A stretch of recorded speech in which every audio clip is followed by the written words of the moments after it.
अस्सलाम वालेकुम viewers. Kitchen की एक छोटी सी टिप लेके आई हूँ जो ख़वातीन के लिए बहुत मुश्किल है, लेकिन उसको आसान मैं बना रही हूँ। ये जी मैंने केक बनाया था और उस दौरान मैंने आपको बताया था कि ये मेरा जो देगचा था ये बहुत ज़्यादा ख़राब हो गया था, जल गया था। ये देखिए, जब प्री हीट करने के लिए रखा था तो ये मेरा बहुत साफ़ सुथरा सा खूबसूरत सा देगचा था जिसमें मैं चावल बनाती हूँ। तो लेकिन प्री हीट ज़्यादा होने की वजह से ये काला हो गया। तो इसको आज मैं आपको मांजने का और साफ़ करने का, बिल्कुल नया करने का तरीका बताऊंगी। तो मेरे साथ जुड़े रहिएगा। मैं बताती हूँ कि मैंने इसके साथ किया क्या। सबसे पहले तो देगचा मैंने गरम कर लिया था। गरम देगचे के साथ ही आपने प्रोसेस करना है। उसमें मैंने 2 टीस्पून भर भर के डाले बेकिंग सोडा के। अच्छा जी, उसके बाद मेरे पास है सफ़ेद सिरका और ये 2 टेबलस्पून आप देख लें या 3 टेबलस्पून देगचे के हिसाब से देख लें, ये इसमें भर भर के डाल दें। और इसको ज़रा मैंने ये देगचा पकड़ा हुआ है रुमाल से, ताकि सारी तरफ इसको मैं अच्छी तरह घुमा फिरा दूं और ये जो दोनों चीज़ें हैं ये एक्टिवेट हो जाएं, अपना काम करें।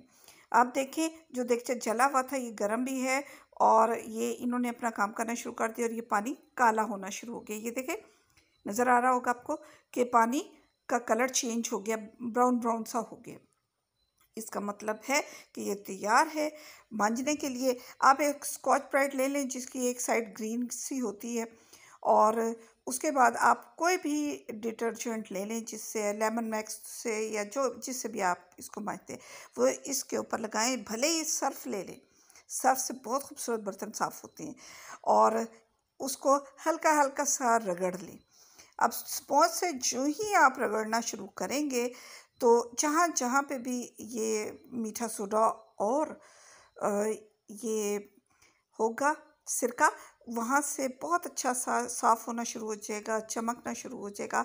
अगर ये चीज़ें ना हों तो फिर हम टमाटर का इस्तेमाल भी कर सकते हैं, लेकिन वो मैं आपको बताऊंगी कि किस तरीके से। ये मैंने धो लिया चाहिए, देखिए कितना खूबसूरत हो गया है, बिल्कुल साफ, पता ही नहीं चल रहा कि ये वही देगचा है। आप भी इस तरीके से अपना देगचा धो के साफ़ कीजिए और मुझे बताइएगा कि अगर आपकी देगचियाँ जल जाती हैं, किस किस्म की आपको और टिप्स चाहिए। जो ज़्यादा देगची जल जाती है, जो जिसके नीचे पूरी लेयर्स जम जाती हैं, वो भी कभी आपको बताऊंगी कि वो layers with in few minutes कैसे उतर के और बिल्कुल चमकीली देगची हो जाएगी, वो भी मैं बताऊंगी आपको। अभी के लिए इतना ही काफ़ी है। मुझे दुआ में याद रखिएगा और मेरे चैनल को लाइक और सब्सक्राइब करना हरगिज़ ना भूलिएगा, और कमेंट सेक्शन में मुझे बताइएगा कि आपको ये रेसिपी कैसी लगी। Thank you.